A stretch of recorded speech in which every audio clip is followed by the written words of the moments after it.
we did have price caps and purchasing caps, in the Second World War in the and 70s after. So we've had as well. rationing before, and of course, Stalin and his successors were pretty good at sort of capping prices, and that's how they ran the economy. But in general, outside of wartime or a state-planned economy, finding ways in which you can cap the prices of ordinary goods. I mean, it's true, rail fares are different because of that. Because it's subsidised by the taxpayer. In general, people have not done it, because if they try and do it, it all goes wrong. Did you see that? Did you? How much time? 30 seconds. I'm on right now. I don't believe you. What? Do you know these tits, Errol? I know a lot of tits, Governor, but I don't know any quite as stupid as these two.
How do you brew?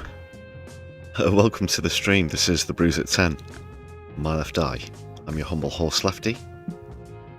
A very warm welcome to you all. At Solidari-Tea, everybody. Let's brew this thing.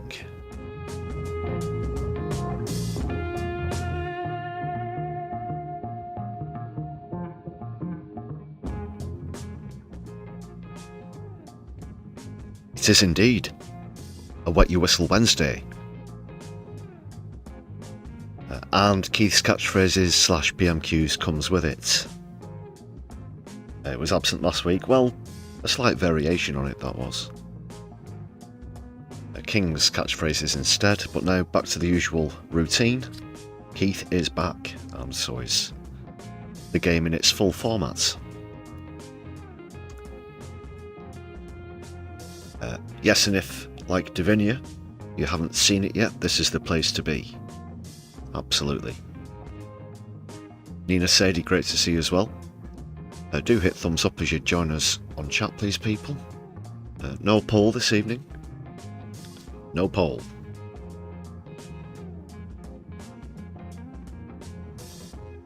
Yesterday we speculated where the Green candidate might finish. In Makerfield. Let me see if I can remember the results off the top of my head, because it's quite complex. Third came first. First came second, second came third, and fourth came fourth. That does actually make sense. Me again, it's you again. Nice to see you again.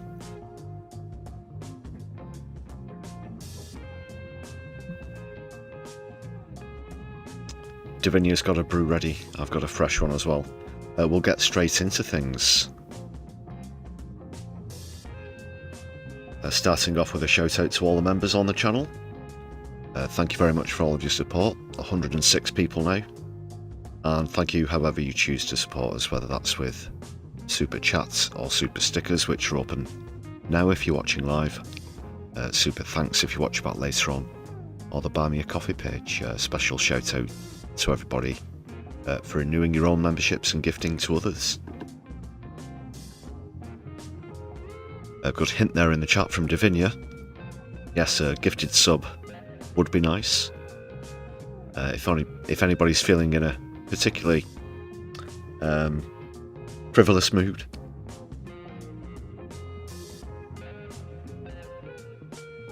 Yeah, get your aim. Take aim and fire. Thank you very much, everybody.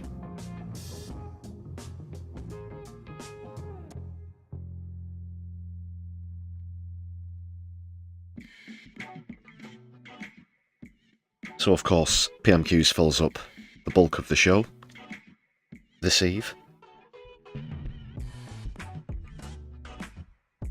A quick look at Makerfield again. Just a very quick update on the hot seat as well.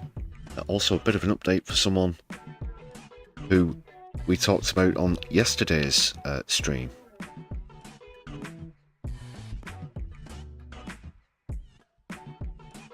No spoilers there, and also please no spoilers in chat if you've already seen PMQs.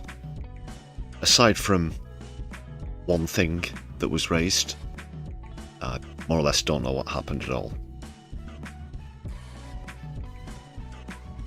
Because couldn't go through social media earlier without spotting a certain something, a certain question from a certain someone. Being quite mysterious their answer.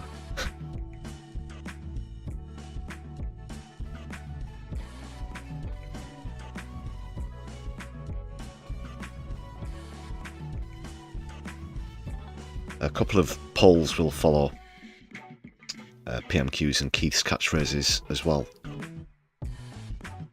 I will be foregoing the comedy clip. Well, we had 3 yesterday, I think. One of them we had to remove because issues. Also, sorry again if you were watching back later on. The Postman Twat theme tune video will also be absent because reasons. I had to trim those out. Still working on that one.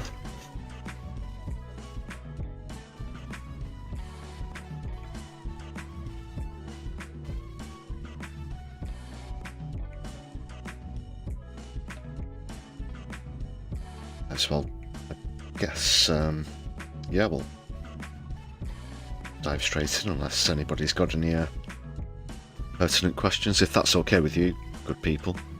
Can you dig it? Can you dig it? Can you dig it?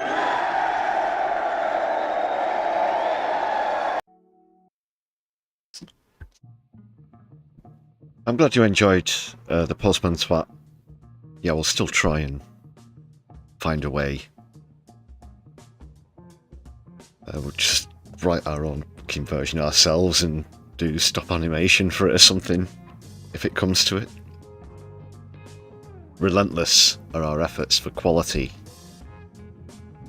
at My Left Eye.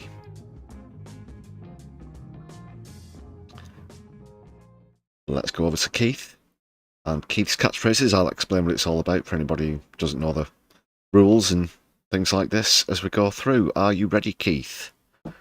Because this, yet again, might be one of the final PMQs that we see with Starmer. Oh no.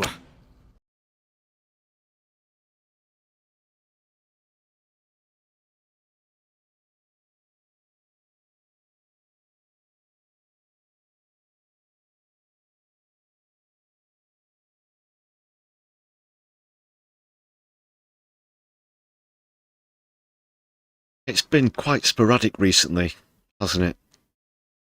There was the Easter break, and then there was 1 or 2 weeks where we had Keith's catchphrases, and then, of course, the proroguing of Parliament because Ukrainian lads on trial and stuff, and then the King's speech.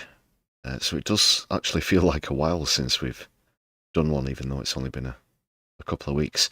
Anyway, what's this all about? We basically pit two words or phrases against one another that are regularly spoken by Starmer. We keep account of the score, and that's pretty much it. We have a bunch of contenders, but it's only ever 1 versus 1.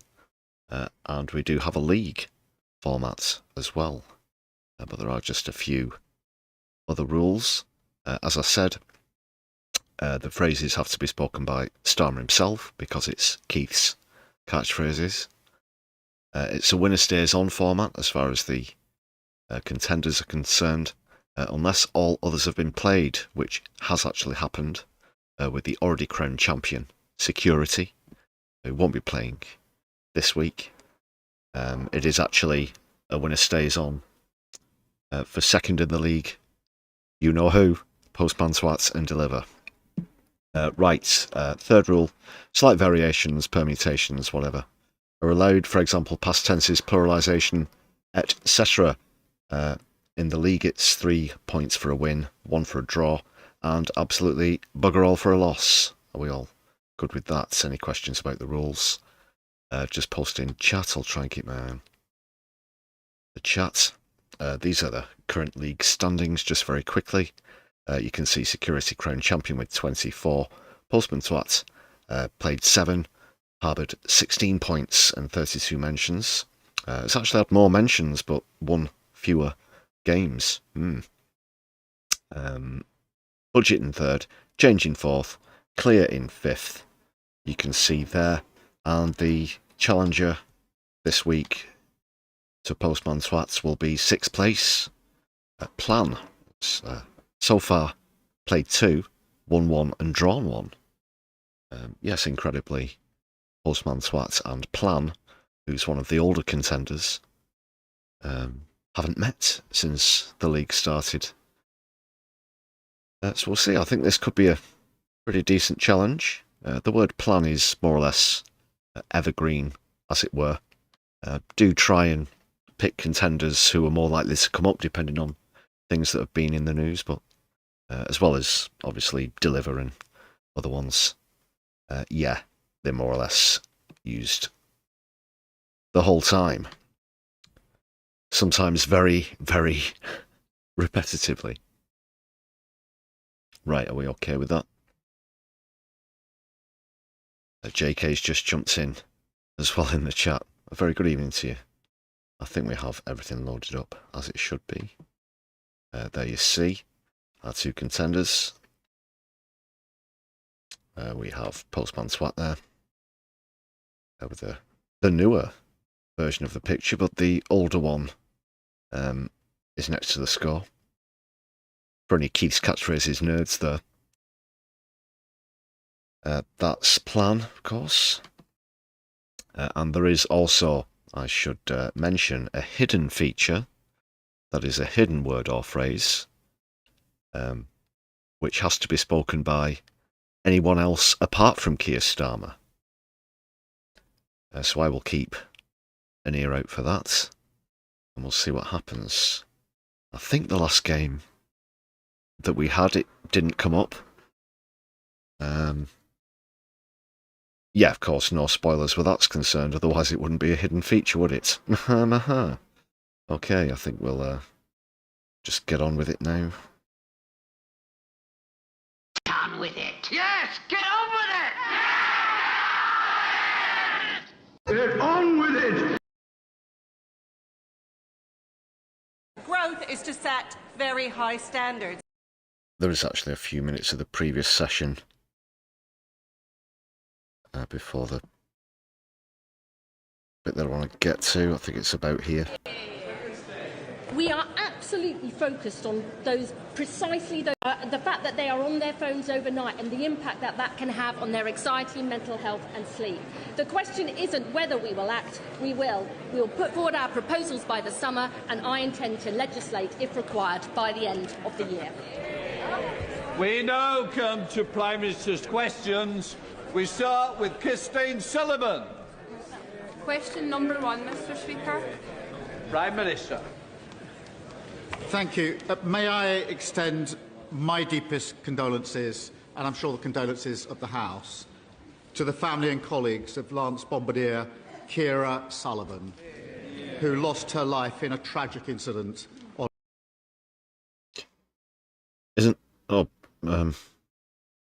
No, it was Christine Sullivan asked the question and Kira Sullivan. Sorry, I thought he got mixed up and actually said the name of the MP that asked the question instead of the person he's given this obituary to. On Friday.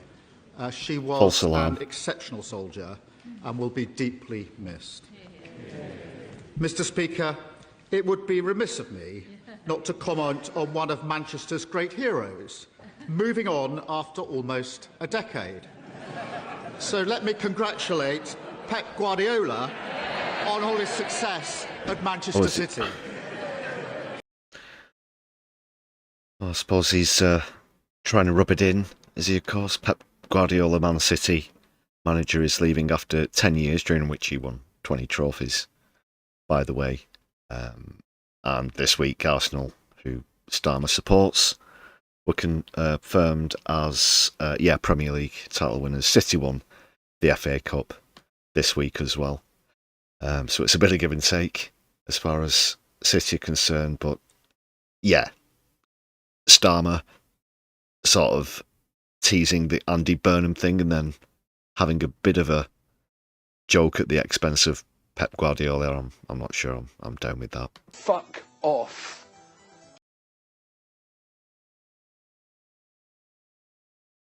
Carry on, Keith. Haven't got all night. And Mr. Speaker, if I could declare an interest, I'd also like to say congratulations to Arsenal Football Club. Of course he does. Becoming the Premier League champion. Yes, all right. Mr. Speaker, this morning I had meetings with ministerial colleagues and others. In addition to my duties in this House, I shall have further such sausages later today.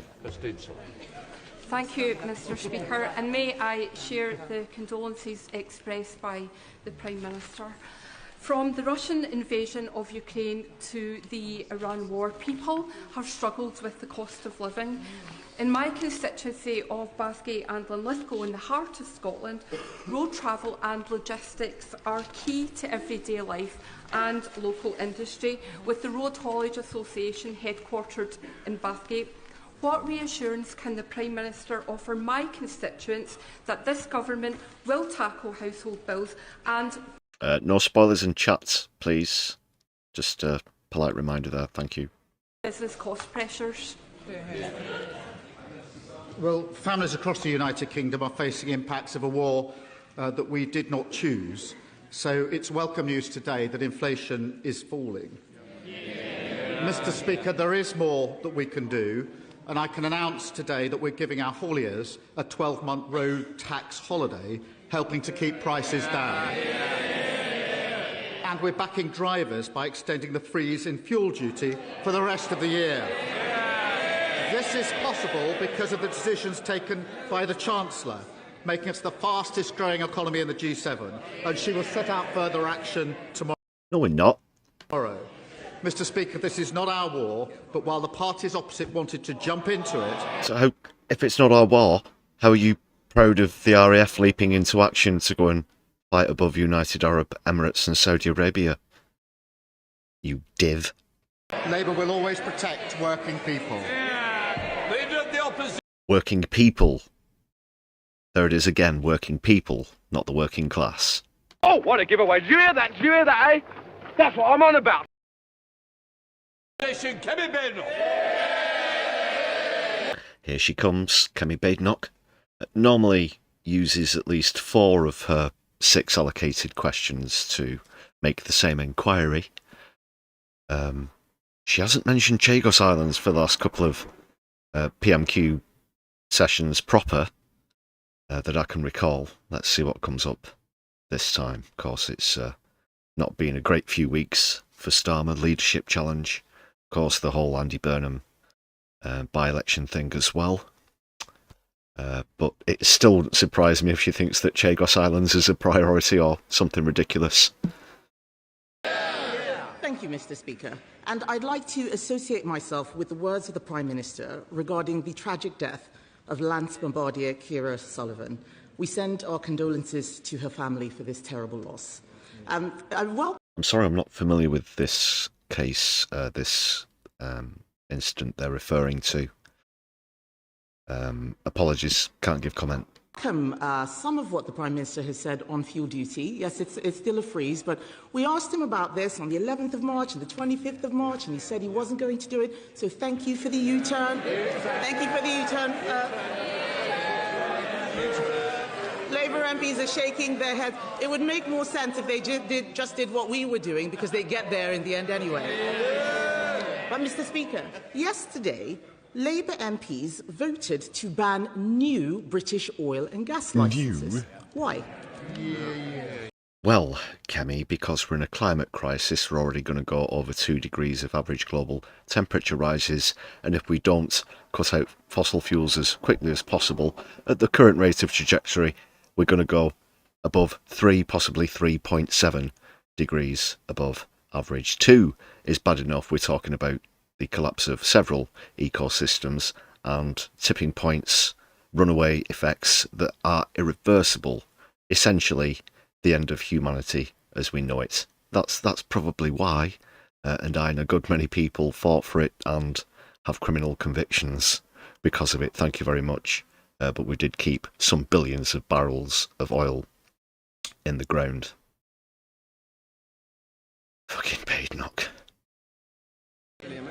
Mr. Speaker, in relation to fuel duty, under the plans that we inherited, fuel duty was due to go up by 5% in April. We stopped that, and they voted against it.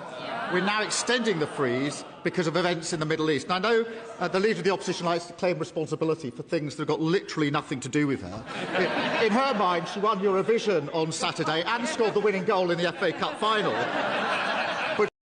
Nope, that was Man City. I will be perfectly honest. I have such disregard for it, not just boycott because of Israel's participation prior to it, had no interest in it either, even more so obviously because of the participation of genociders, but I literally don't know who won or care to know. I've managed to actually dodge all of that, don't want to talk about it, except to say that I don't want to talk about it. She's never takes any responsibility for what they did for 14 long years. Mr. Speaker, in relation to oil and gas is coming out of the North Sea 24/7. It will play an important role for many years to come. Instead of explaining the climate crisis to Kemi Badenoch, he's actually trying to gloat about how much he's extracting and how much natural oil and gas that he's burning and polluting as well. And with net zero, net is the important word, because we're going to see other countries burning off the oil and gas that we've given them, and the onus is going to be on them for the CO2, not us. Yeah, it'll be kicking the can down the road, as it were. You'd think he'd highlight the problem, instead of this just being basically a contest for who likes fossil fuels the most. Really is quite despicable, given the crisis that we're in. The tipping points are happening now as I speak, and I could go on for some time about it, but I won't, of course. But as an environmental campaigner and activist, I find this little back and forth here quite abhorrent already. We're supporting existing oil and gas fields throughout their lifespan. We made changes actually in November to allow neighbouring fields to be exploited. But families across the UK are fed up with their bills going up and down because of global conflict. The only way to take control is through renewables. Mr. Speaker, we've now consented renewables to power 23 million households. The Leader of the Opposition wants to stick with the old Tory energy policy, which is leaving households exposed to higher bills year after year. Mr. Speaker, what's causing problems for British consumers is the high energy prices, which are caused by his policies. I asked him why they voted for this. He had no answer. So let me make clear what is going on. We are losing 1,000 jobs a month in oil and gas. I asked him about new licences, not about existing drilling. And then, late last night, Mr. Speaker... You can't just say we'll allow the destruction of the planet because there are so many jobs tied to this. Just trying to think of a good comparison here. Yvette Cooper and others tried to point the finger at Iran for closing the Strait of Hormuz, saying that they were holding the world's economy to ransom. Well, if you're going to hold the planet to ransom for the sake of some people's jobs, and it's their jobs to pollute the planet as well, I don't care if people are being paid or not. I want it to stop.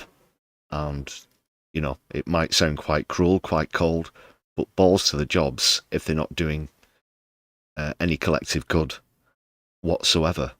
It's your fault, the onus is on you for putting so much of the economy in the realm of fossil fuels, making us essentially wholly reliant on them. And the basis for our entire economy. It's a finite resource for a kick-off, so even from a capitalist economic standpoint, it's lunacy banking everything on something that's finite anyway, let alone the climate crisis issue. But yeah, these people just want to make as much money as possible, and here we are. The government snuck out an announcement that it was removing sanctions on Russian oil.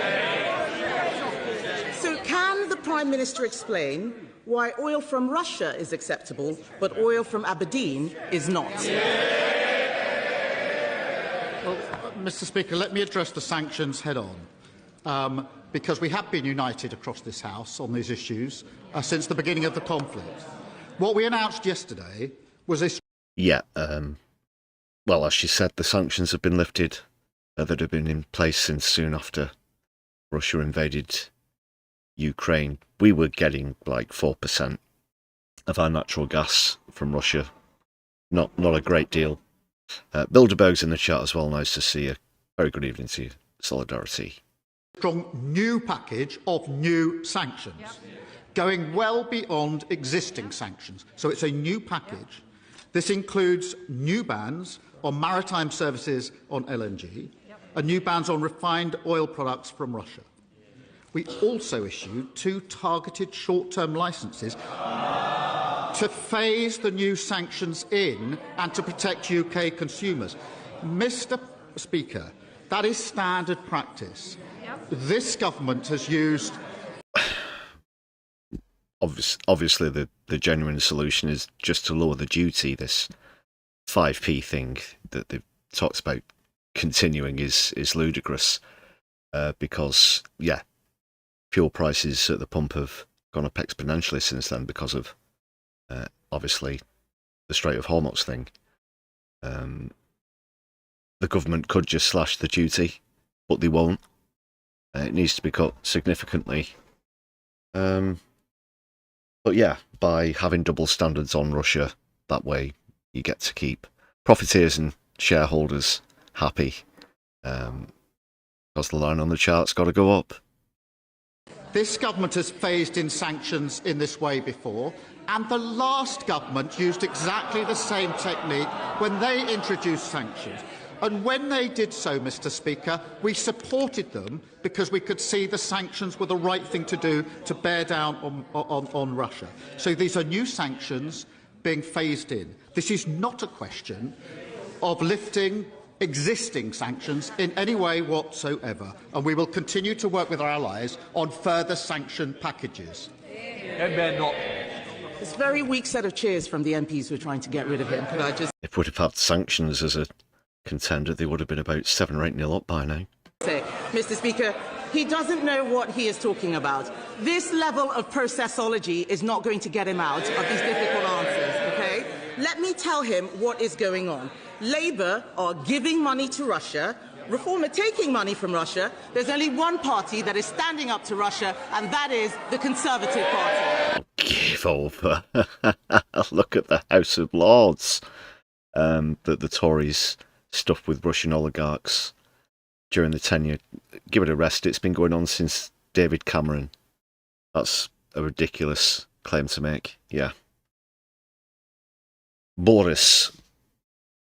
Alexander the Thaffel Johnson. The whole lot of them. Even the people who are sat behind you there, that's a ludicrous claim to make. Kemi Badenoch, quite ridiculous. I find that rather difficult to believe. Cracking on. I cannot believe that he's actually saying that he's doing something good on the war in Ukraine. What's he talking about? This morning, Ukraine's sanction chief disagrees with what the Prime Minister's approach is. That's what Ukraine is saying. In March, when the United States eased sanctions on Russia, the Prime Minister said all partners should maintain pressure on Russia and its war chest. The Prime Minister said our sanctions remain, and there is no question about that. What's changed? I really think on an issue of this importance, which is about further sanctions on Russia in relation to Ukraine, it is really important that the position is not misrepresented. Exactly. This is a new package of sanctions. None of the existing sanctions are being lifted in any way. So this is not less pressure on Russia, it is more pressure. I assure you I've not skipped the clip back a few minutes. He is saying the exact same thing in verbatim. On Russia. More pressure than there was the day before yesterday, more pressure than there was under the last government. What is happening is that those sanctions are being phased in a way which was used by the last government when they introduced new sanctions. We bothered to do the processology and work out what we were doing and supported it because we... Processology? Processology? That's a new one. Could see that it put more pressure on Russia. Similar methods are used by other countries. They are done because of the impact on the market and to protect UK consumers. These are new sanctions putting more pressure on Russia, and I think if she'd done her homework, she'd actually support us on this. Mr. Speaker, being patronising is not a substitute for understanding policy. And I've heard this term. Kemi Badenoch never condescended to anyone ever. She assures us. Mr. Speaker, I've heard this tone before. This is the same tone he used during the Mandelson scandal, and they were all cheering, and then it turned out that he was wrong, wrong, wrong. He says that other countries are doing this. The EU is not doing this. Let me make it clear. I know it hurts him to hear it. He is now choosing to buy dirty Russian oil. That money will be used to fund the... It's all dirty, like all fossil fuels are. Dirty Russian oil instead of our clean British oil from the North Sea. Killing of Ukrainian soldiers. Isn't he ashamed? I really think that to misunderstand and misrepresent what is happening, this is a very serious issue where we're working with other... And apologies to anyone in Scotland, of course. It's not British, it's Scottish. These are new bans. They're new sanctions. They're new bans on maritime services on LNG as of yesterday. They're new bans on refined oil products from Russia as of yesterday. They are being phased in the same way that previous sanctions regimes have been phased in, exactly in the way the last government did, and like we the Twilight Zone, isn't it? It's just do exactly the deja same. vu on The EU repeat. has its own way of doing it. Australia and Canada have their own way of doing it. And to play party politics on Ukraine, where we have stood firm, and the only people that benefit when we play party politics in here on Russia and Ukraine is Putin. Mr. Speaker, that pompous tone does not cover for the fact that he has got his policy. Pompous, it was his usual attempt at trying to sound strong and It was Putin delivering the plan for change. He'll be rolling his sleeves up next. Look out. See, all wrong. I have asked him about oil and gas again and again and again. The last time he told me that it was the Energy Secretary's job and it had nothing to do with him. That's what's destroying this country. It's not plain politics. It's speaking up for the people who are out there. The fact is, more people are buying Russian oil because British oil isn't being... You know, someone who's been arrested multiple times with Just Stop Oil watching these two go at it like this. Yeah, it really is something. Oh my God. Apparently this is the best that we can drum up to represent us, to guide us, to lead us into the future. There's no future. There's no future. Stay positive. Drilled. He's sanctioning British oil, but not Russian oil. And he should be ashamed, Mr. Speaker. He should be ashamed. I cannot believe that this Prime Minister, even when he has nothing to lose, continues to defend banning new British oil and gas licenses. In April, Britain saw the single biggest drop in employment ever since the pandemic. That's under them. 210,000 people. It's going to be 30 degrees in the south this week, in the capital. It's estimated. That rarely happens in May. We've had a 40-degree summer for the first time, of course, recently. Fairly recently. It was 4 years ago now. In 22.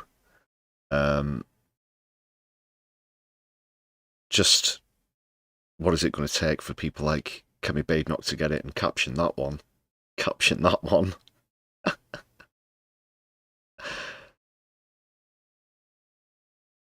Caption that one. Keep it clean. That was a good shot with the freeze frame there. James Holmes is celebrating 16 months of membership. Awesome milestone. Thank you very much for that. James, let's give James Holmes a shout out in the chat, please, everybody. Nina Sadie, yeah, they did say we'd all have leisure time by now. Luxury communism and all of that. The robots will do all of the work. Well, Davinia, whatever's in those other books that are on the table, well, I won't go into that, but they definitely don't read them. In fact, they're not books. Some of them are deceptive. They're actually used to keep things in. Trinkets and, I don't know, backbenchers, false teeth. Who knows? People have lost their jobs in the last year. What he is doing is going to cost thousands more people their jobs, especially in cities like Aberdeen, which rely on oil and gas. So can he tell us, why is he... They rely on energy, Kemi. They rely on energy, and it is quite simple to transfer jobs from fossil fuel to clean. Yeah. Because that is one thing that unions have to realise as well. And this is one thing that is fundamental within the transition to renewables. It has to happen without the loss of jobs en masse. And that's another good caption for the freeze frame there. But as I was saying, yeah, before holding the country, or jobs that is, to ransom for the benefit of fossil fuels is abhorrent, and Aberdeen can just as well run off clean energy as it can fossil fuels, Kemi, and it's really infuriating to see us saying, well, there's no way back now, you know, these jobs are in this industry, and that's that. It's a clear bias, not just a lack of imagination, but just pure capitalist thinking. It's the only box that they can think within. Doing everything to save his job and doing nothing to save other people's jobs. He's not even doing a good job at keeping his own job, Kemi, let's be honest. Mr. Speaker, there is drilling in the North Sea, and on her... No, she said there's no drilling in the North Sea. She said, going to have to refer herself to the Privileges Committee, Mr. Speaker. There is drilling. It's 24/7, and oil and gas are coming out, and that will be important for many, many years to come. We are supporting those existing oil and gas fields throughout their lifespan. We made changes in November to allow neighbouring fields to be exploited. But it is because change the record, international Keith. Market that our Please prices change the record. and households go up every time there's an international conflict. We saw it with Ukraine, or we saw it with Iran, and people are fed up with a government, the last government, that didn't take control of their bills. We're taking control of their bills. The way to do that is through renewables, and that's what we're doing. Mr. Speaker, it gets worse and worse. He doesn't understand the policy. I am asking him about new oil and gas licences, which they voted against yesterday. This is the fourth or fifth question. It looks like she's going to keep this up till the end, either way. My goodness, I'm going to get a nosebleed in a minute. If they had approved those licences for Jackdaw and Rosebank like we did, we would have that oil in this country now. We would. And just listen to him, and I wonder if he is okay. He is so deep in the bunker, Mr. Speaker. He's importing sanctioned Russian oil. He's nationalising steel. He's imposing price controls in the supermarket. It's like the Soviets won. This country needs a government that has got its act together, Mr. Speaker. Instead, what we have is a Prime Minister hanging by a thread, fake support from his backbenchers, too scared to take difficult decisions, losing his moral compass by backsliding on Ukraine. Yes, he is. Mr. Speaker, look, the shakes of their head are so feeble. It's so feeble. He has got... They can... It's absolutely laughable, Mr. Speaker. It's absolutely laughable. Yesterday, we saw them huddled... Laughable. Try sitting where I am. ...in the corridors, talking about Andy Burnham and West Streeting. The fact is, he's got a cabinet fighting to replace him, and the worst part is, they aren't getting rid of him over his terrible agenda. No, they actually like it. They just want a better salesman. So isn't it the case, Mr. Speaker, that it doesn't matter who replaces him, the real problem is the Labour Party? Mr. Speaker. It's neoliberalism, but go on, Keith. At least give us a score amidst all of this. Just one. It's still 0-0, and we're a significant way into the session. I think not, Prime Minister. Mr. Speaker, look, a lot's been happening in recent days, so she may have overlooked the fact that last week the ONS announced we've got the fastest growing economy in the G7. Do the unemployment statistics, Keith. Do them now. Do them now. They're hot off the press. Yeah, that's right. Jobs are down. We had the biggest fall in NHS waiting lists for 17 years. That's a lie. Today, inflation's come down more than expected. And, Mr. Speaker, if you'd offered me that and Arsenal becoming Premier League champions, I'd take it every day of the week. Thank you, Mr. Speaker. This year marks the 20th anniversary of the Royal Regiment of Scotland. 20 years of duty, courage, and for 23 of its soldiers, the ultimate sacrifice in service to our country.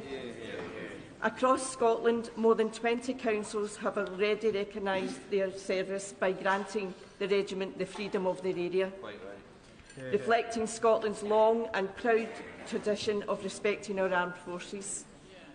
Earlier this month, however, Glasgow SNP and Green councillors rejected Labour's motion to grant the Royal Regiment freedom of the city.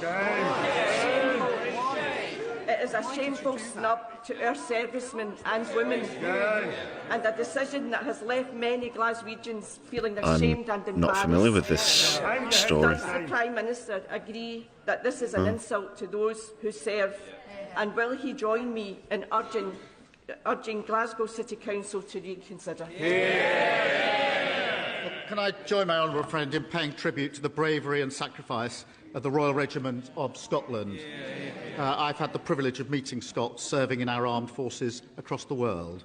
They deserve our deepest gratitude. I cannot understand. Hope they weren't at RAF Akitiri by any chance, Keith? How the SNP and Greens have arrived at this decision, particularly when Glaswegians have contributed so much to the Royal Regiment.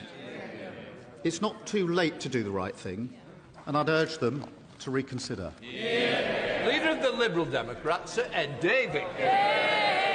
Thank you, Mr. Speaker. Can I join the Prime Minister in sending our condolences to the family of Lance Bombardier Kira Sullivan, the death, that tragic accident, and to all her colleagues. And I hope the Prime Minister will also join me in sending condolences to the family of Scott Hastings, the former Scottish and Lions rugby player who sadly passed away at the weekend. Mr. Speaker, in 2025, Donald Trump and Elon Musk abolished America's international aid programme. At the same time, the government made huge cuts in the UK's own programme.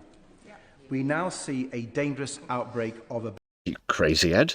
We've got a war that we're not involved with to fund. That's why it's all being pumped into defence.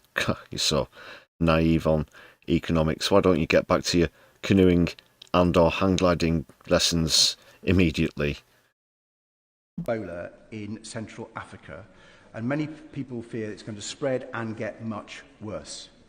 Yet there are rumours across Whitehall that the Prime Minister is planning further cuts to Britain's international aid programme this year. Will he today rule that out entirely? Mr. Speaker, you raise a very important issue in relation to Ebola and Africa, and obviously we're working at pace and with others in relation to that issue. We did take a decision in relation to aid in order to fund defence spending, because we needed to increase defence spending, but we are committed to our overseas aid, and we mitigated that with some of the measures that we put in place. Calls defence. Mr. Speaker, I'm not sure if the Prime Minister completely ruled out further cuts to the international aid programme. And with defence chiefs this week writing to the Times saying cutting aid for defence is a mistake, I hope he and his ministers will rule that out today. And if he doesn't, I hope Labour Party members will ask all the Labour leadership candidates their position on the future of Britain's aid programme. Mr. Speaker, in the past few days, two of those Labour leadership candidates, the Right Honourable Gentleman, the member for Ilford North, and the Mayor of Manchester, have ruled out any support for Britain joining the UK customs union with the EU. That's Streeting and Burnham, of course. Despite the fact that it would boost growth. Well, I was going to say, I wondered if, well, obviously we wouldn't see the usual cutaway shot to Streeting when the NHS comes up with him sat nodding in agreement with Keith. Those days had done. He's stood down from his position as Health Secretary, had additional titles, etc. But he is still, of course, the MP for Ilford North. He hasn't resigned that position. So we did get a bit of a cutaway. At least. Wimp! Pervert! Knobend! And help us cut the cost of living. Is the Prime Minister relieved that he has finally something that he can agree with his colleagues on? Mr. Speaker, in the last 2 years, I've been negotiating serious trade deals. I think that was Ed Davies' effort at a cheeky joke there. Our most important sectors of the economy. They're trade deals with the EU, but also with India, North Korea, and the United States. And I remind him of the value of those deals. Before the deal with the United States, I went to JLR in Solihull, and I talked. I wish you'd just go to JL. JL. Right. To the workforce there. They were worried sick about their jobs and the jobs of their communities. When we agreed terms, I went back to JLR because of the deal we got with the EU, because their jobs, thousands of jobs, were safeguarded. His approach would throw all that away. He would have to go and see those workforces and tell them their jobs are gone. I'm not going to do that. What happened? Mr. Speaker, I welcome the steps taken to clean up British politics via the landmark elections bill. Clean it up. Clean it up. Look how much dirty money all of these lot are taking, not just from the Zio lobbyists, but is that in fact West Streeting himself peering over the shoulder there? Oh, close resemblance at least. Worth bringing that up again. That I put up just a few months ago. Cleaning up Parliament, cleaning up Westminster. Give me a break. It's as bent as a 9-bob note, mate. We must go further. If I'd had a £5 million gift from a billionaire living halfway across the world and not come clean about what that money was for, my constituents would be furious. And if the same billionaire had then bankrolled my party to the tune of £12 million, my constituents would be knocking on my door and calling for me to resign. Ask yourself how Starmer has gotten has accumulated £13 million, because that's his estimated value. Bearing in mind his salary is just over £100,000 a year. Says it all. And look at Streeting, go through Streeting's accounts. The whole cabinet's bought and paid for. Does the Prime Minister agree that the elections bill must ensure that no British politician is ever for sale to the highest bidder? I thank my honourable friend who makes a powerful case. We have already committed to a moratorium on crypto donations to political parties. Also, I'm not defending Nigel Farage, obviously. This donation from the crypto billionaire, this $5 million, how he's trying to hide it around the purchase of a house and all of this stuff. He's really getting what's been coming to him, but the same applies to all of them, surely. That's not whataboutery. Really, or any defence of Farage, obviously. I hate the toad-faced prick, but they seem to be trying to twist this or direct this towards those recent revelations, but with double standards, of course, echoing behind them. And the King's Speech introduces tougher rules to protect our democracy. But the £5 million question is, why did the Reform leader keep this donation secret? Right on cue. I see he's not here to answer. And what did the billionaire lining his pockets ask for in return? Those questions need to be answered. That's why he's not here. Dave Dugan. Thank you, Mr. Speaker, for calling me for my first PMQ since becoming SNP Westminster leader following the SNP's stunning victory in Scotland. Can I say about how much I'm enjoying the sense of challenge and opportunity that a new job can provide, a sense of renewal I'm certain the Prime Minister will be enjoying in the weeks ahead. But we saw this week, Mr. Speaker, the latest chapter of Labour infighting, where Andy Burnham Brexit wants the UK to stay out of the EU, but Peter Mandelson's pal, the former Health Minister, wants us to go back into the EU. That's not necessarily true.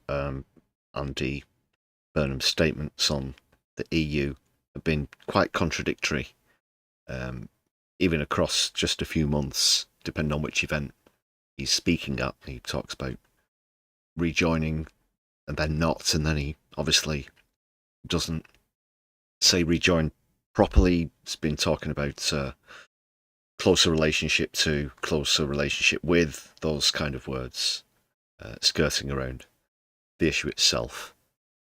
But I think, he is kind of correct, because obviously Streeton's come out all out and said, yeah, rejoin in full. Don't think any sort of hint that you'll get from Burnham is worth the paper it's written on, really. Can the Prime Minister advise us which of his potential successors does he agree with? Well, can I congratulate him on his new post and thank him for the calm, reasonable approach that I've come to expect. My position is very clear. We have already negotiated a closer relationship with the EU. We did that last year. We have another negotiation and agreement this year at a summit where we'll get even closer and take a big step forward in... What? How? Where? In what capacity? I've noticed this. What, doing even more? 0 times 10 is still 0, Keith. Relation to our relationship with the EU, which is in our national interest. Chris Vince from Hollow. Thank you.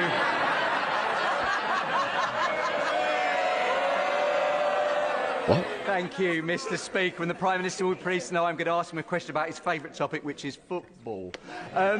There are people in this House that seek to blame the Prime Minister... What was all that about? ...for everything, but I thought it was a bit rich when one national newspaper blamed the Prime Minister for Harlow Town going into administration because he once went to visit them. But as I know, Harlow Town is very much... Oh, because he said where he's from when he announced him, and it's this. The Prime Minister's second team. Hilarious. They are now out Anecdote. of administration, looking forward to a strong future. Can I ask the Prime Minister what his government will do to support really important community assets like our football teams, like Harlow Town and Roydon, who also won their league this season? Well, I've got very fond memories of visiting Harlow Town with my honourable friend. But the point he makes is a really important one, because football clubs bring our communities together. They're part of our social fabric, and in some places they're one of the last places left where members of the community can come together. And that's why my government fought so hard to create the independent football regulator to protect our national game. And we should remind everyone and every football fan across the country, from Harlow to Wigan Athletic, it was Labour on the side of football fans, and the Tories and the Reforms opposed us every step of the way. Thank you, Mr. Speaker. This month's local election saw the biggest ever gap between votes and seats in England. Over 5 parties won more than 15% of the vote, or estimated to have done so. The public have increasingly clear that the public have had enough of Westminster business as usual. So does the Prime Minister still have full confidence in the first past the post system to deliver strong and stable government? Yes, I do. Thank you, Mr. Of course you do, because you're a tosser. Speaker. Trump's war in Iran means the world will have to contend with a spike in inflation throughout this year. Many of my Cannock Chase constituents struggle to afford their weekly shop, whilst our farmers struggle to make a living producing what goes on the shelves. Labour governments should always be on the side of working people, whether they are in the supermarket or on the farm. It's working class, not working people. Oh, what a giveaway. Did you hear that? Did you hear that, eh? That's what I'm on about. If we aren't, we will not be forgiven. Will the Prime Minister follow the example of our European neighbours, including Ireland, and bring in a package of support for our farmers to help them stay afloat? I believe it's still and protect 0-0. our constituents from the worst of Trumpflation? Could be a late flourish. Mr. Speaker, before I answer that, I've just been handed a note saying that I inadvertently said we did a trade deal with North Korea rather than South Korea.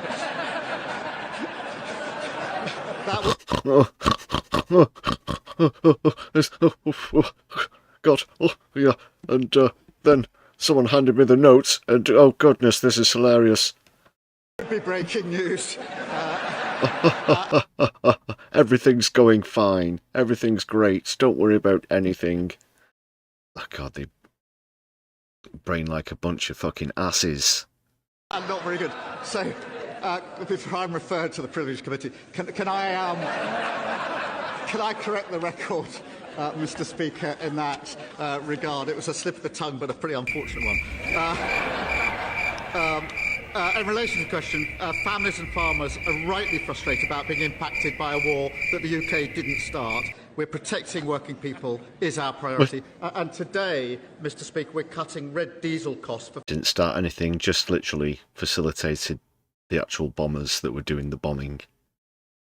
...farmers by a third, delivering the lowest rate for 20 Finally, years. That's alongside a record £11.8 billion on farming and budgets, it's Postman and a new Swat national in programme the to lead. redistribute surplus food will make sure no one in this country goes hungry. And I can confirm the Chancellor will make further announcements tomorrow. Hannah Spencer. Oh. Thank you, Mr. Speaker. Well, in Gorton and Denmark. Well, look who it is. Look who it is.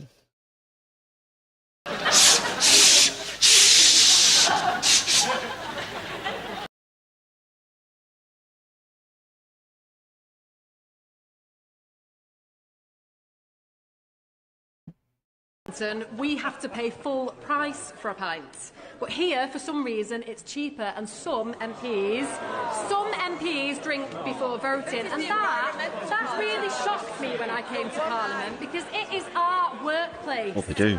Now, does the Prime Minister agree with his There's loads of bars in there, like loads. own MPs who've defended their right to drink cheap alcohol at work? Or does he agree with me that MPs shouldn't be drinking on the job, given that we vote on huge things like the climate crisis, disabled people's rights, housing, child poverty? Exactly. Can I sort this rabble out, Hoyle? Do your frigging job. Welcome her to our place, because I think this is her first PMQ. Look, there are going to be different views on whether people should be able to enjoy a drink here or not. But I think you should be fucking pissed when you're doing this stuff. Jesus Christ. Can agree that the majority of people in this country want an economy that works for them, public services that are there when they need them, and they're all like, how dare you suggest such a thing? My father's father drank in this bar. How damn bloody woman telling us what to do. Child going as far as their talent or ability will take them. But the only way to deliver that is through a Labour government, as we are doing. And I know the Greens think that their leader walks on water. That's two. It turns out that he just lives on water and doesn't pay his council tax. Stick it up your fucking balls. That was lame. Smith.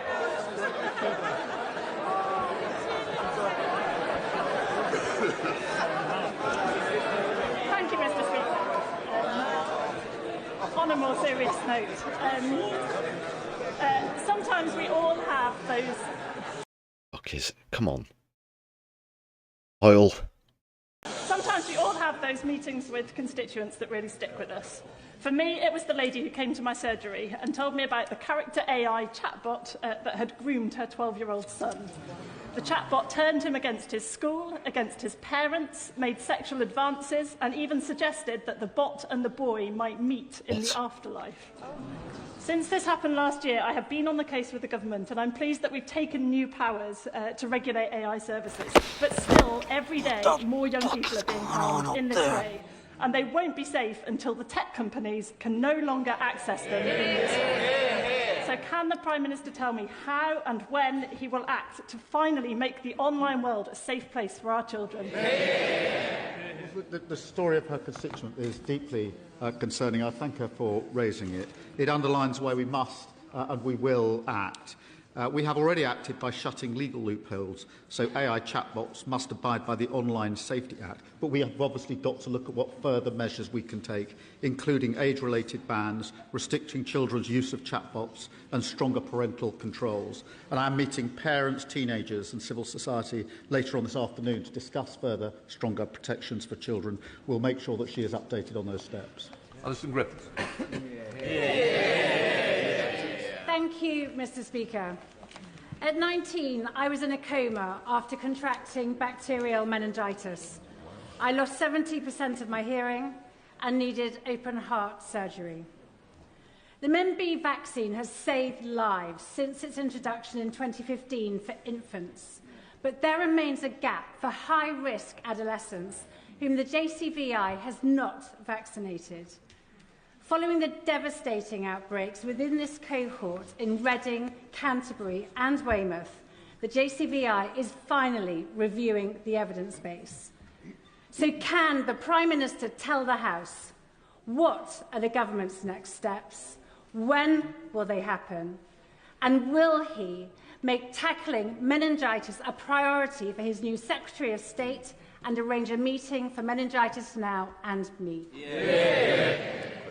Well, speaking of steps, of course, one of the many iterations of the relaunch included the 5 or 6 steps to something or other, whatever it was. So when it comes to Keith promising to set out a series of steps, you can't always take it as a given. That's what I'm saying. Yes, I will do both of those things. And can I thank her for raising her own experience here to highlight the issue. I think the thoughts of the whole House will be with families and friends of the young person who died. Can I thank all the public health specialists working in Reading to make sure those affected are receiving appropriate treatment. And her question reminds us that vaccines do save lives and we must do everything we can. Blimey, Graham. 38 quid for a shandy, a Guinness and a glass of wine. Well, yeah, Knightsbridge. I've had similar experiences in London myself. How much? In relation to that. Debbie.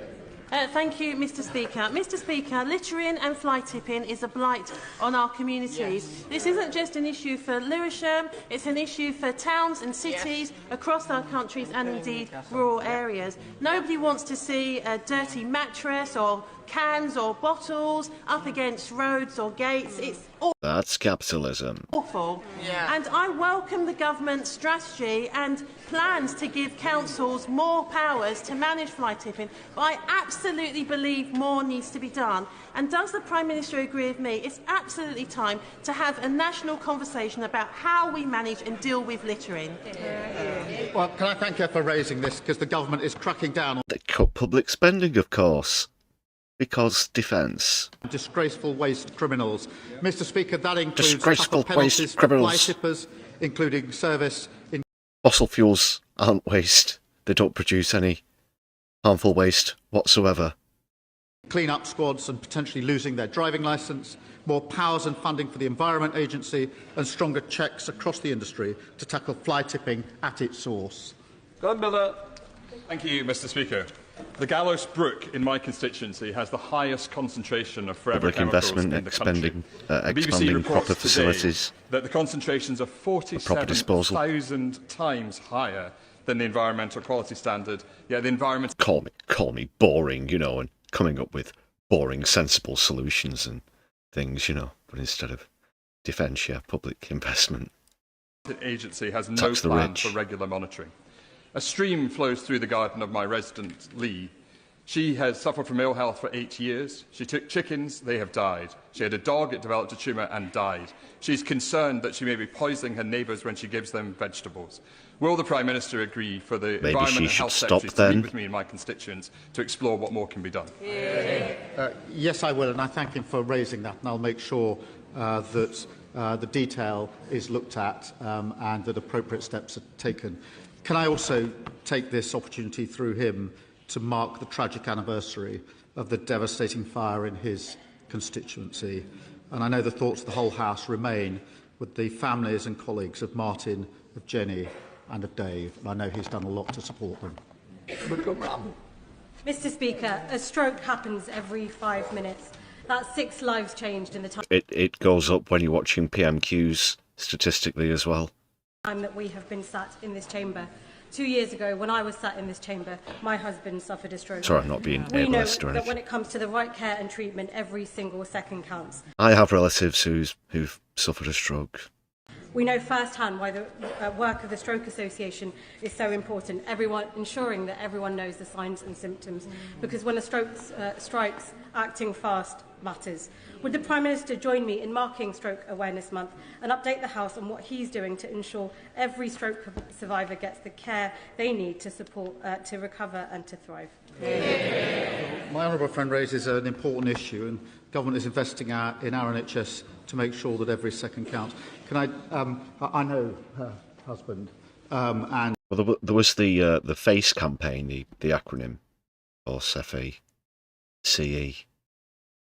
some time ago as well. I know the impact that this had on him and on her and their wider family, and can I thank her for raising such I just a don't know if personal that's issue, still a thing. I've not seen those ads around. They used to be on mainstream channels on mainstream TV, which I seldom watch, I'll be honest.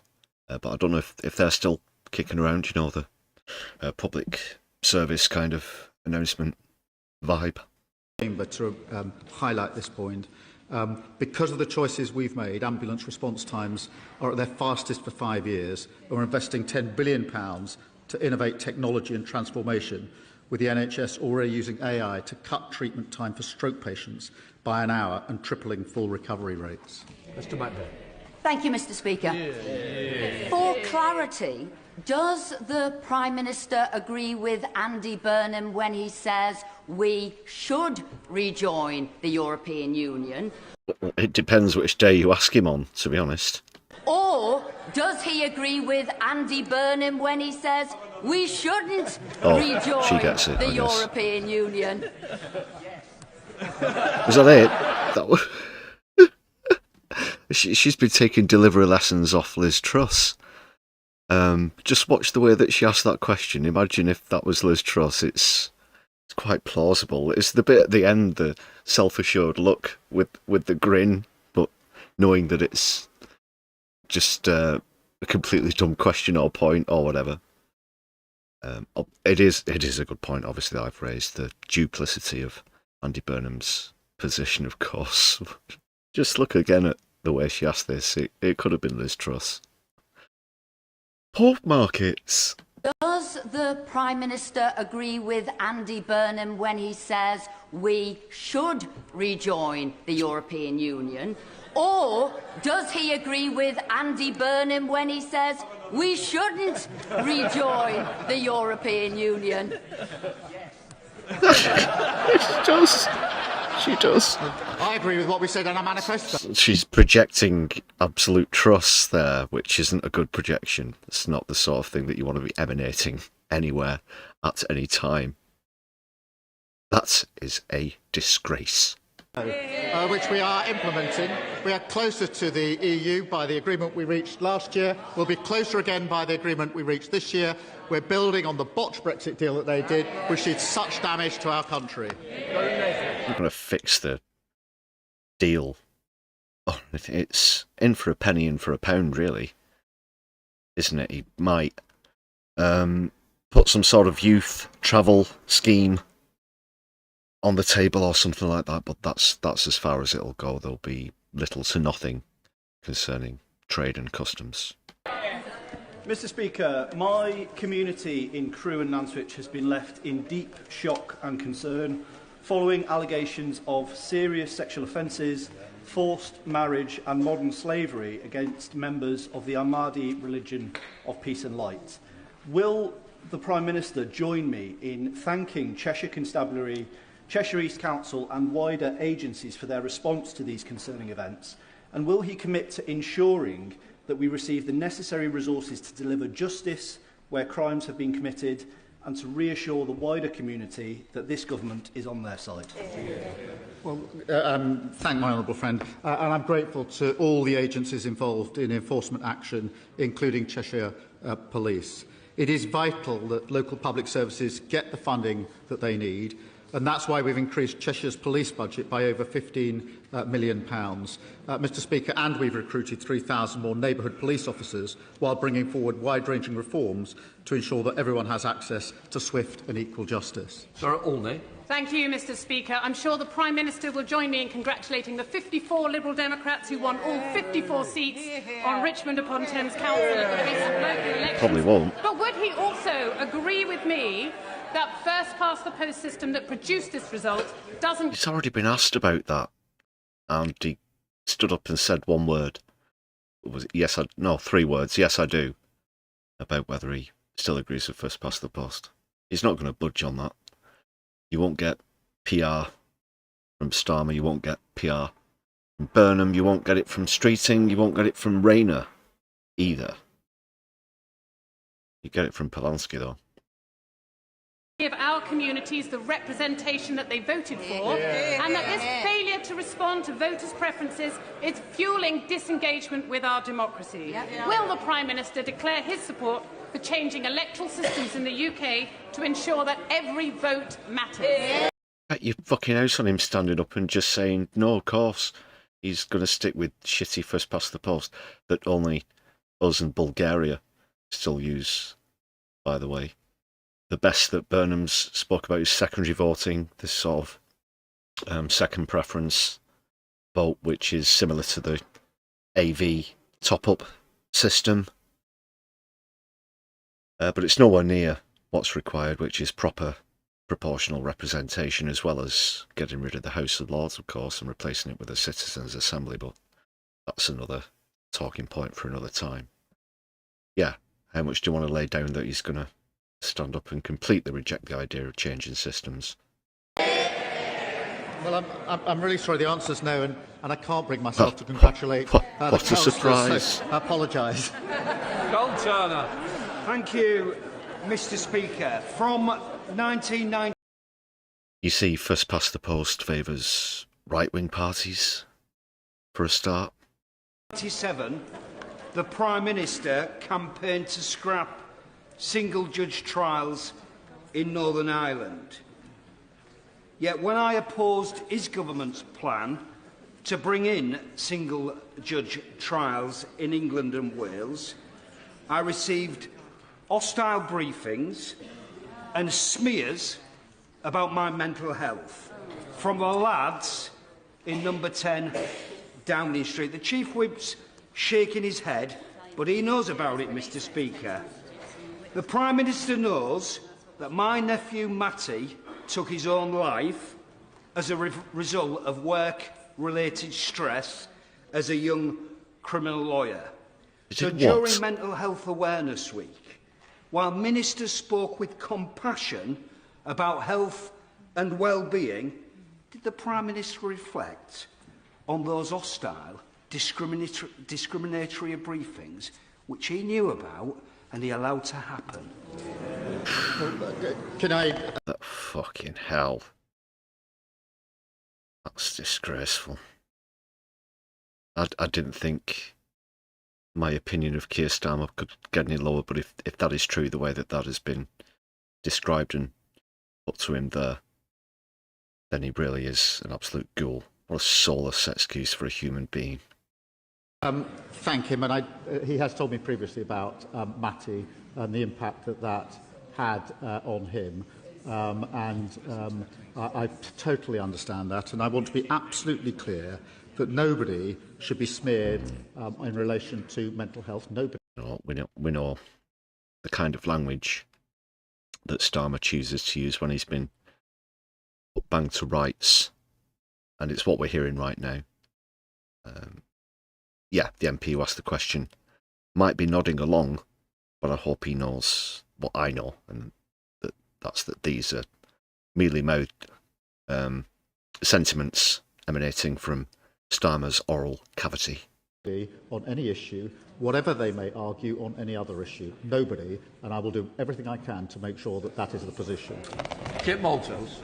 Thank you, Mr. Speaker. In 5 weeks' time, the government will be introducing penal tariffs on steel imports into the UK, and at the same time, massively reducing tariff-free quotas.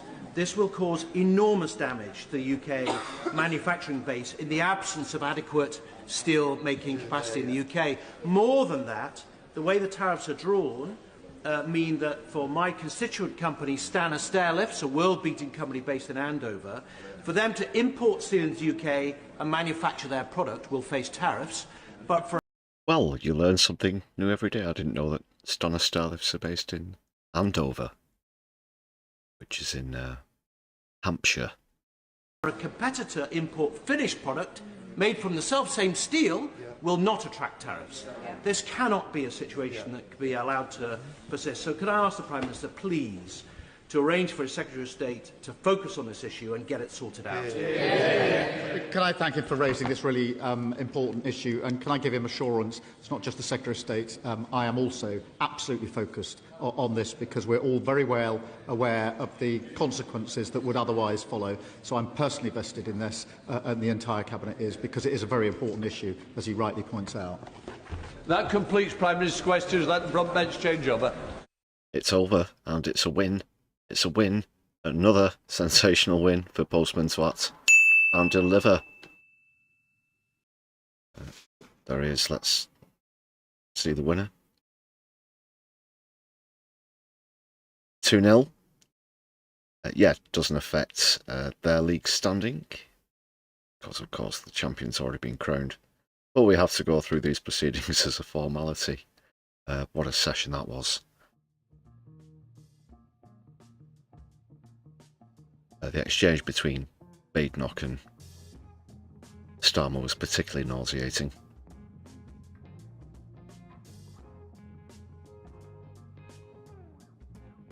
Obviously, very passionate about fighting the climate crisis, as I mentioned. So that was it for another Keys Catchphrases. They'll be, yes, they will be back next week. Do you have to keep up with these things?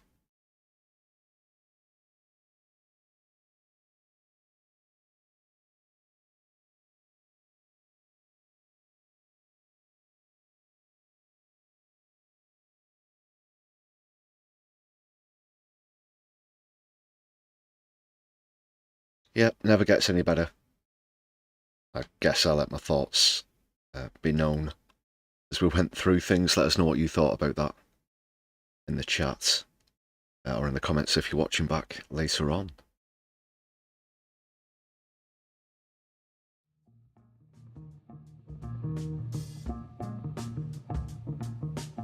But we do have to be getting through a few other things.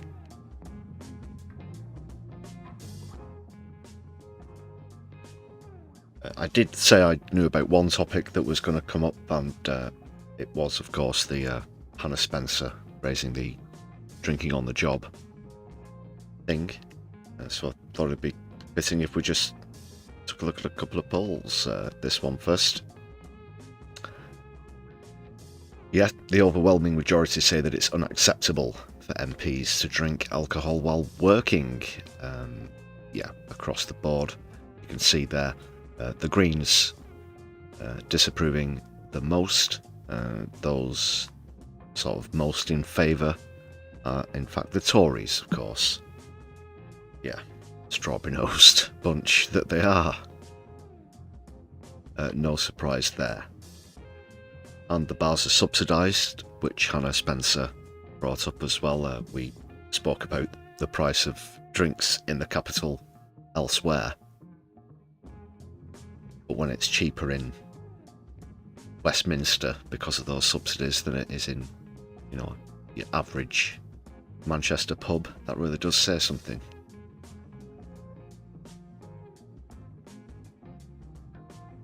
And this is the latest YouGov parliamentary poll. Nah, not sure what to make of this one.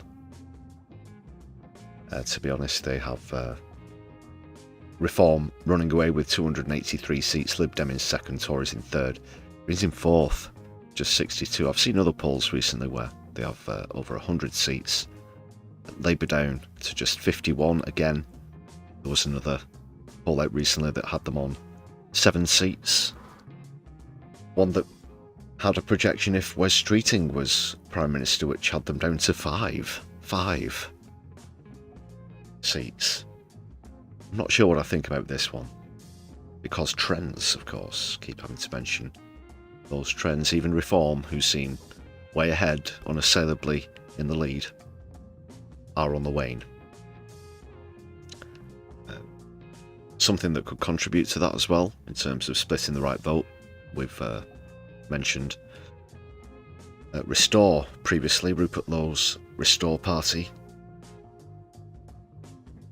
And apparently the odds of them winning in Makerfield has just been dramatically reduced because they are fielding a candidate. So whether that could come into play at a national level remains to be seen. Something else that was seen only very briefly there in the session, as I mentioned, not in its usual nodding cutaway guise, was Ilford North MP Wes Streeting, and he also made his official resignation speech in Parliament today, which we're going to see. It's not particularly long, I'll go through. I'll try not to pause too much. It's probably going to be a barrel of cag, to be honest. I've not seen it, but I'm expecting part resignation, part, obviously, please vote for me in the leadership election pitch. So we'll see what he's got to get as he makes his way out the door. Might be slightly satisfying, of course, knowing that he might never return to cabinet. It's all or nothing for Wesley. Please be nothing. I left the government because we are in the fight of our lives against nationalism, and it is a fight that we are currently losing. Unless we change course, we risk handing the keys of number 10 to reform, and I do not want that on our consciences. For the first time in our history, nationalists are in power in every corner of the United Kingdom. Scottish and Welsh nationalism represents an existential threat to the future integrity of the United Kingdom. And Reform UK represent a threat to the values and ideals that have made this country great. Come from the government that spent the last 2 years trying to outmaneuver them on the right, trying to imitate them very poorly. You know, stop the gangs. That time when they were going on about the flags. What did one of them say?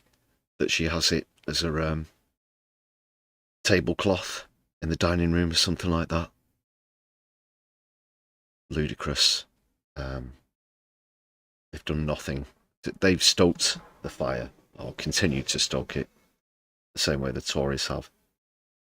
And obviously where party politics are concerned, while they've been busy trashing the left, sorry, it's a complicated sentence. Whilst they've been trashing the left, they've left the door open for the right. That's in the right order. Values and ideals that are written into the DNA of the National Health Service they would dismantle given the chance. Its very existence. Pardon?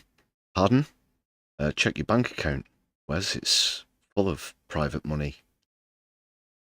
Acts of courage as well as conviction. That healthcare should be provided based on what each of us need, not what any of us can afford.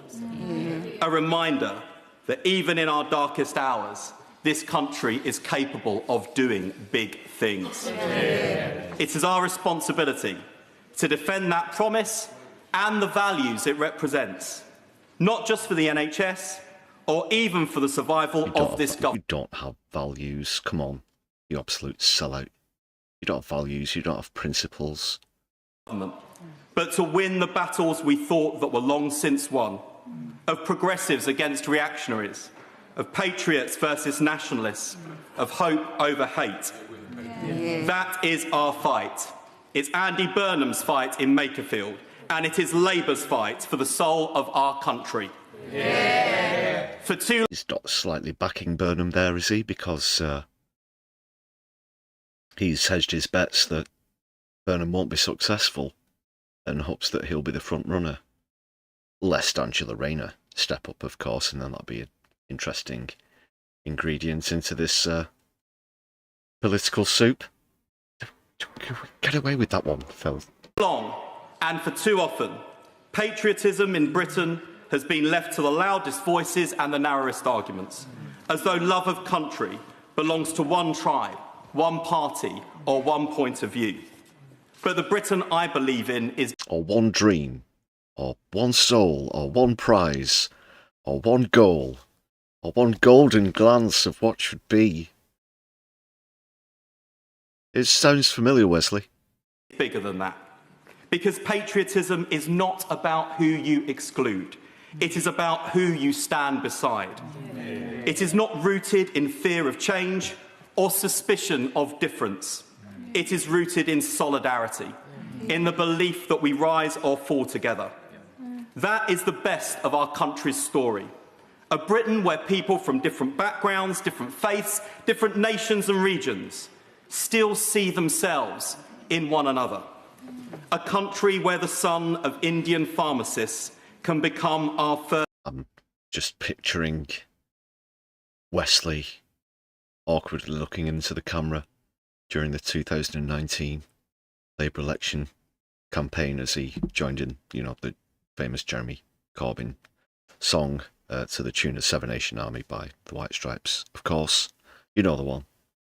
At the look on his face, and now here we are, almost 7 years later. Wow. It's been a long, long time. First Hindu Prime Minister without having his Englishness questioned. Yeah. A patriotism built not on blood and soil, but on shared values, shared institutions, and shared responsibilities. I understand that the SNP and Plaid Cymru will not see themselves in the English nationalist politics of the party that sits behind them. But nationalism is not progressive, and nationalism and patriotism are not the same things. Yeah. Nationalism says, look inward, protect your own, turn away from the others. Patriotism says, this country is strong. Whoa. Scotland have just been getting ripped off and they're sick of it and they want their independence. Don't try and make comparisons with the English nationalists that, you know, the Yaxel Lennon lot that were down there singing You'll Never Walk Alone very badly on Saturday. That's comparing apples with oranges. In fact, it's even worse. It's comparing lemons with a 16th century Spanish Armada galleon. When we are confident enough to be outward-looking, generous and united. Yeah. United, but not always the same. On these benches, we believe in a stronger Scotland and a stronger Wales as part of a fairer United Kingdom. Yeah. And I'm sure that the Welsh and Scots are sick of hearing that every time a politician stands up and tries to put people off Welsh or Scottish independence respectively, and that, oh, come on, we'll work things out and you'll get a better deal now, honestly. And it's not England that subsidises Scotland. Scotland provide a shitload to England and get less than what they gave back. And the Welsh are sick of it too, of course. But it just goes on and on and on. Every time the issue comes up. The last referendum was, 12 years ago now? And things still haven't improved since then. The promises still haven't been delivered.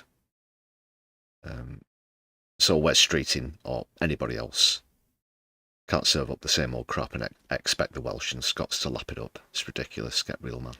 28 years ago this week, the people of Northern Ireland took a leap of faith and voted to endorse the Good Friday Agreement, the triumph of hope over bitter enmity, a reminder that a bigger and better politics is possible when people have courage.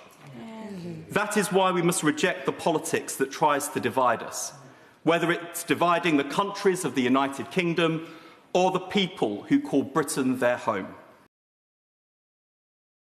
What do you make of that, people?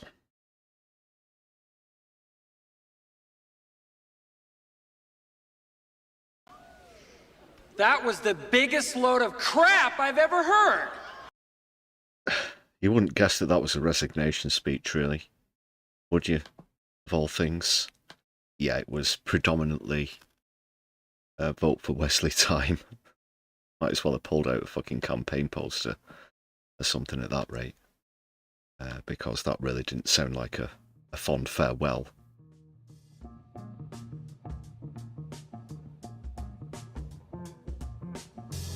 About as bad as I expected it to be, I guess.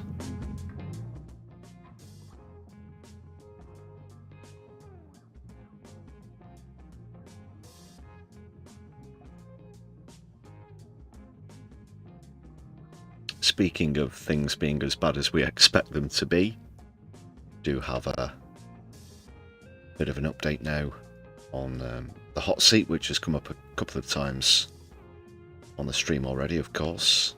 Makerfield.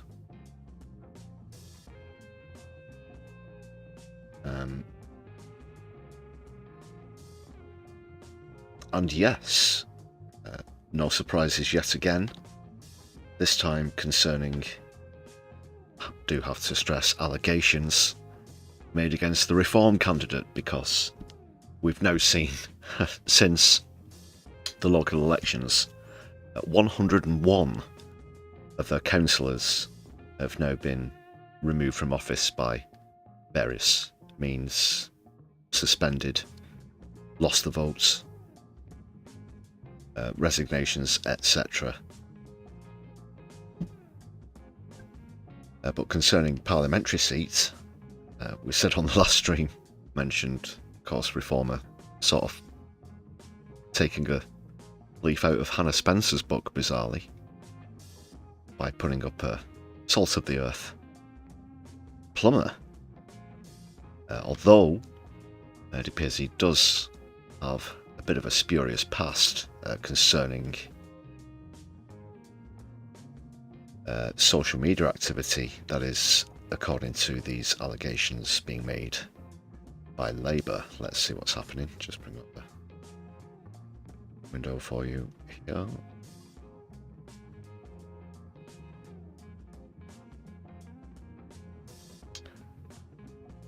It's a short article, I'll just buzz through. Because as soon as he announced his candidate, apparently he's deleted all of his social media, and we'll see why. The campaign organisation Searchlight claims Robert Kenyon was friends with fascist campaigner Gary Rakes on a now deleted Facebook page. Claim that is not disputed by Reform. Kenyon also had a Twitter account terminated by Twitter in 24. Reform are offering no explanation as to why it happened. The party says the candidate's Facebook page was removed after he was elected as local councillor earlier this month. I wonder why that might be. His best mate is a neo-Nazi.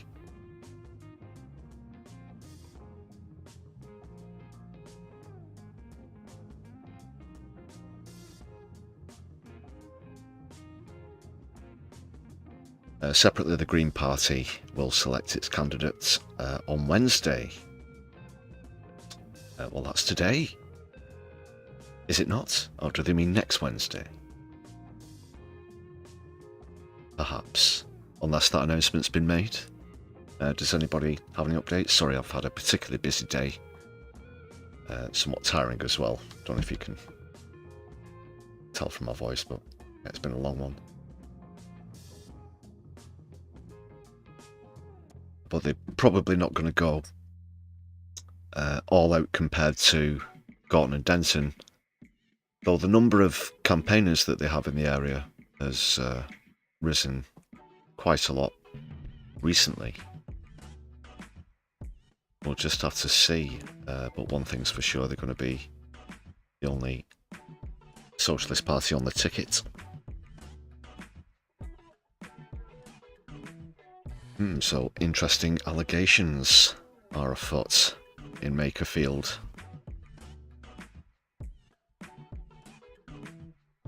Remains to be seen if that will put off a significant amount of voters. Not sure. I think, as I said earlier, the fact that Refresh, Renew, Reinvigor, Restore are going to be putting up a candidate will have a bit more of an impact than these kind of revelations. And if it just splits the vote a bit for the right, then that can only be a good thing. It helps out the Greens. Who knows? You never know. It's not impossible. I'm not saying it's impossible. Just improbable at the moment. Going off of the local election trends, of course. So just a quick, brief update there on the hot seats in Makerfield. Okay!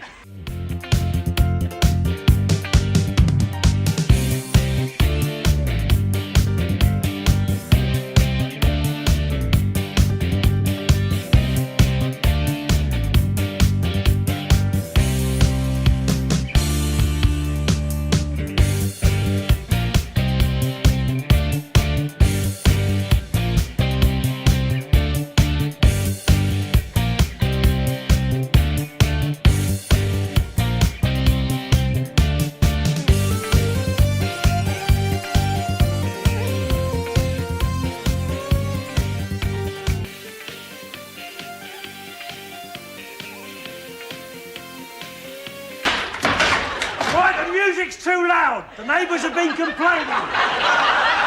You just watch your steps, Sonny.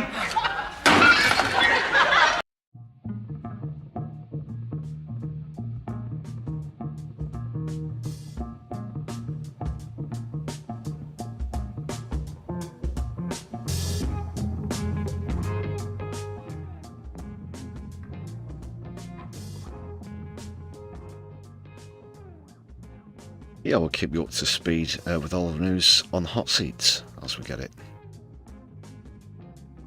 Now just back to someone who we mentioned on the last stream, like I said at the top of the show. The singer, and I use the term very loosely, performer of that rendition of You'll Never Walk Alone, Ricky Doolin. There have been more revelations about him, and apparently Al Jazeera a few years ago actually did an expose piece. This is concerning money laundering and smuggling of gold, according to this Al Jazeera report. So let's see what's happening. Quite interesting. Again, very atypical of the people who we're talking about.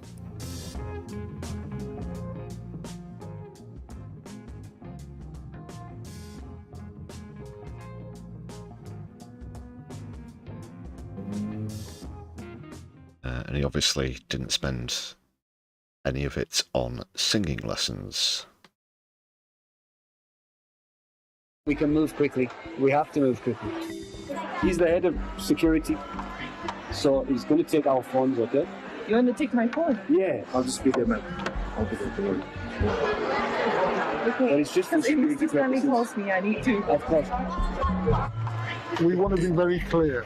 We are cash rich. It's embarrassing. It's not rich. Good, I like embarrassing cash. The problem is, and we want to all be clear, absolutely, this is black money. This is money which cannot be declared. Okay. And right? Probably part of the reason you're targeting Africa. Exactly. And we need jurisdictions which are not that rigid. That's why you need this team of people to be involved. Simple. So, during this conversation, so if anyone's not familiar with that rendition that I mentioned and the thing at the Unite the Flag Shaggers thing, this is the guy. That's Ricky Doolin there with the dyed blonde hair. We'll not mention names. I don't think we need to. Principal. You know what my principal is. We know who the number one is. And just to be clear, your principal is the ambassador. Correct. Number one is I'm going to take notes. President. Yeah. Number 1, Emerson Mnangagwa. Well, Bilderberg, it's funny you should mention that because apparently he does betray him in a very vulgar cover act where he adopts a very vulgar stage name as well from the source that I have. I'm not sure what it is, so I can't do like a censored version of it or anything. But yeah, I'm told that he is in a vulgar tribute act that I just described. Became Zimbabwe's president in 2017. The principal, Ambassador Hubert Angel, is one of the country's most senior diplomats. I think you know Africa. As long as you grease the wheels in Africa, you grease the wheels. The stage name pertains to the things that he was imprisoned for. Yeah, I can say that much. There's no issue. There can't be no issue. And this protection is number one. Now, the greasing of the wheels, we are going to figure that out ourselves, using this team to make sure that everybody's taken care of, everybody's happy, and things move without questions being asked. There is no way. It can never happen. How can questions be asked when these people are happy? They can't be. Because the banks and police, banks, customs. This is the executive. Immigration. People who are not happy are the people who are not happy. But this is the executive. This is the executive power. Remember when you first called me and Yes. told me, and I said, Ricky, you need to understand. Our money cannot. You don't even need to say anything else. Listen. So I think this is like a sting operation, a setup thing, and there's like hints in there, the way he's being so very clear. You do know that this is illegal, don't you? And you're Ricky, they're saying his name like a trillion times so that he can't deny it, that it's that it's him in court later or something. Yeah, I don't know, things like that. It's got him banged to rights.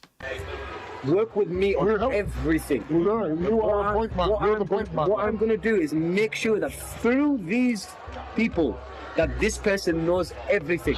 They're bringing in this amount, they're investing in this, they're doing this, and very good, very good. Okay, no problem. Meaning that probably when you arrive at the airport on that.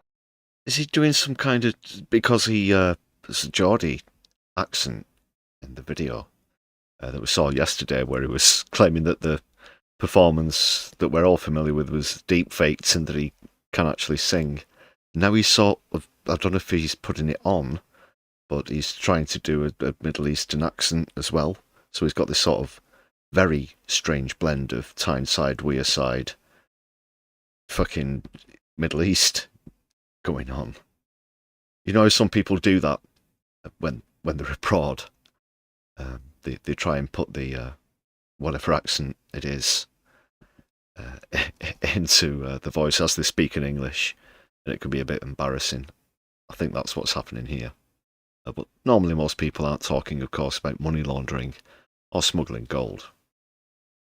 Private jet, you'll have a motorcade to take you to where you need to go. It becomes legal.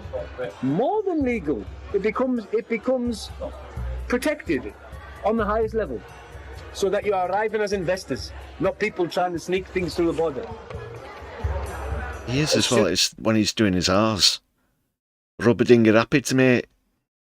As you arrive in that country, you're now treated as executives. Well, that's what we're looking for. Presidential executive. And it's a system that's secure. This system, it's the easy part.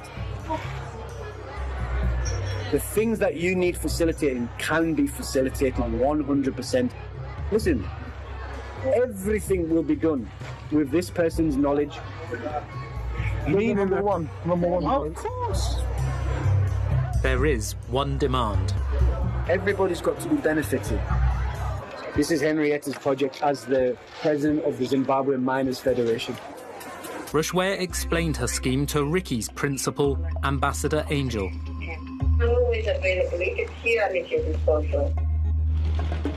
The plan involves using Mr. Stanley's dirty cash to buy equipment for gold miners in Zimbabwe. Yeah, you see? So small. So small. No helmet. Nothing. They're shoveling it with a spade. No digger. No equipment. Nothing. But what they're looking for is they're looking for investment that's going to make the gold process. And you can see, obviously, proper arrangements being made here. You can't turn around and claim that, just some sort of loose suggestions, conversations. I was really pressured into talking about this and didn't want to be involved and tried to get away from it. And no, he's like, yeah, let's come on. I mean, it opens with, we've got to move quickly. We've got to start as fast as we can, whatever it was that he said. And it carries on. From there, he's like, yeah, let's, all hands to the pump. Move faster, and then the return on your investment comes in gold, and it comes at a good return. That much I can say. And who's going to say anything about the gold? Exactly. Where did the gold come from? The ground. And this is. It doesn't come out of the ground in bars like that with gold. Congratulations, you found natural gold. Printed on the top. Yeah, we found it in the ground. Anything to declare? Just this, I don't know, a few tons of few tons of gold bullion. Nothing much. We'll just take the trolley to the vans and be on our way. What you can do, you can either keep your gold there in Zimbabwe, or you can fly it out to Dubai. No problem. Otherwise, Because everyone wants to know why, where, who, what. Cover stories, whatever, but I mean, just look at that. Just look at that. So that's Ricky Doolan, the ambassador for the new campaign, the Stop the Notes campaign.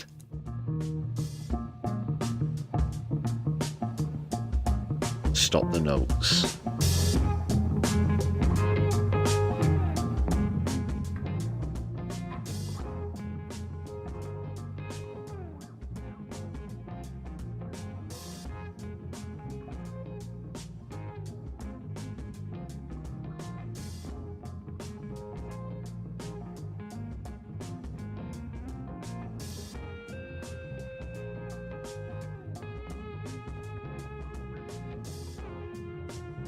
Do make sure you've hit thumbs up on stream, please, people.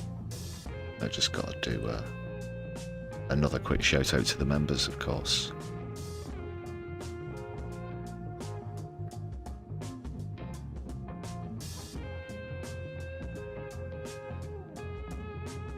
Yeah, your support is genuinely appreciated, whatever form it comes in, whether it's all the different stuff on YouTube, the by me, a coffee page. Thank you very much, everybody.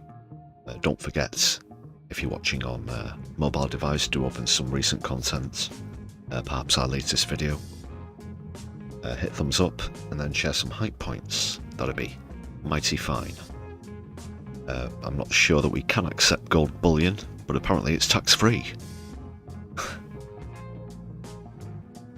Do not attempt to send gold bullion, just to be very clear.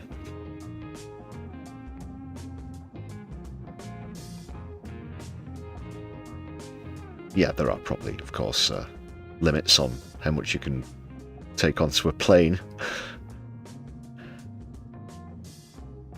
with your carry-on.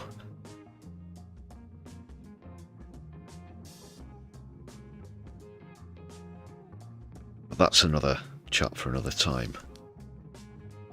Getting towards the end of proceedings here. We'll of course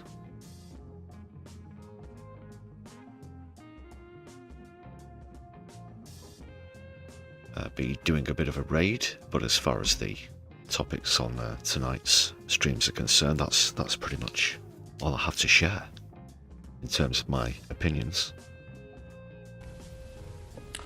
And I'm getting quite near the end now of this analysis.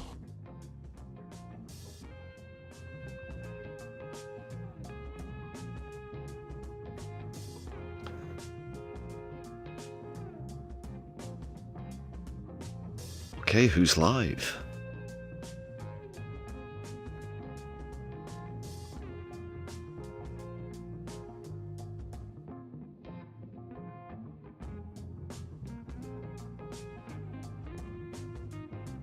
We've got No Justice.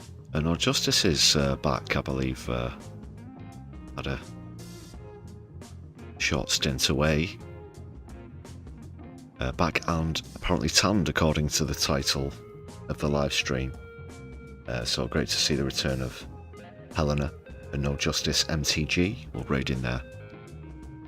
I'll be able to stick around very briefly for you, but give us a shout out once we get there.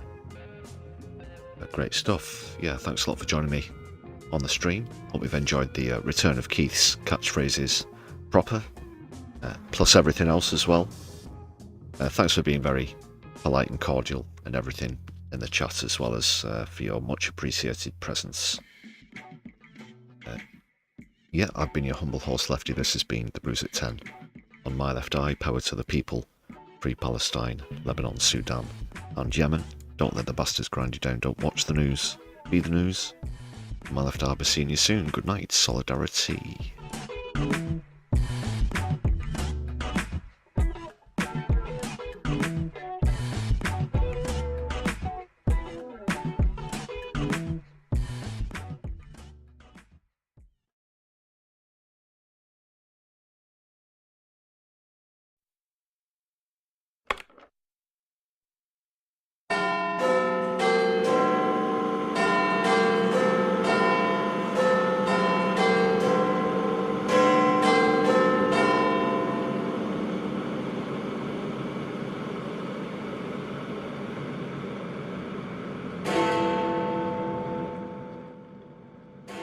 Brews. 300k. 300k, or we take it to Sky. If Raquel Walsh doesn't want to stay in a Trust House Forte, he'll stick her in a youth hostel, see if she likes that.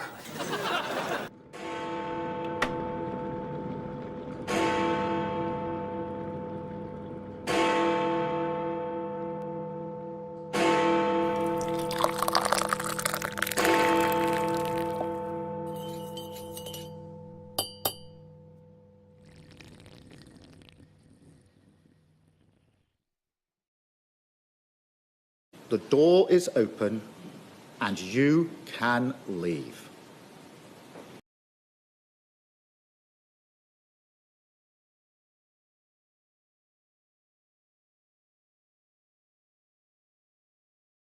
It's what Hitler and Goering did, and it is textbook. And if you think the next time it happens, we're gonna recognize it because they're wearing scary uniforms, you're out of your damn mind.